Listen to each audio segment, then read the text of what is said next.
know what communications links it really wants, or it has to come up with a much better way of processing the information it collects. And how well they're doing that is something that's very hard to say from the outside. We're behind the curve in keeping up with the global telecommunications revolution. Yes, we are.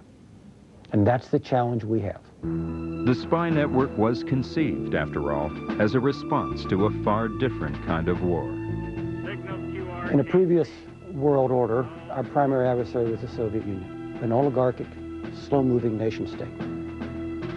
Our adversary communications are now based upon the developmental cycle of a global industry that is literally moving at the speed of light. Cell phones, encryption, fiber optic communications, digital communications, it goes on and on. Just think of all the ways that you and your viewers communicate, okay? Those are all available to people who would do harm to the United States of America.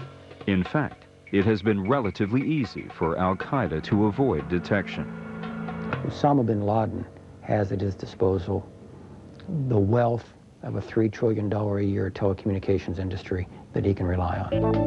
In addition to trying to monitor the trillions of bits of information on the internet, the NSA has had to cope with the challenge of fiber optic cable. That is much more difficult for NSA to intercept because they have to, first of all, get access to the cables, either under the ocean or under the ground, and then they have to develop ways to extract the communications from them. They are able to do it. They found ways to do it, but it is far more complicated and far less efficient. It's known that the U.S. is remodeling or building a submarine whose mission would be to tap fiber optic cables, but that hasn't been actually commissioned or launched yet. Dealing with more sophisticated forms of encryption is also clogging up the spy system.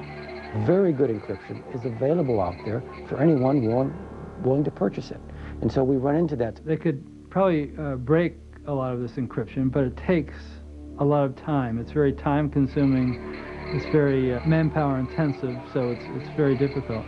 The NSA and its English-speaking partners have just begun to address those problems.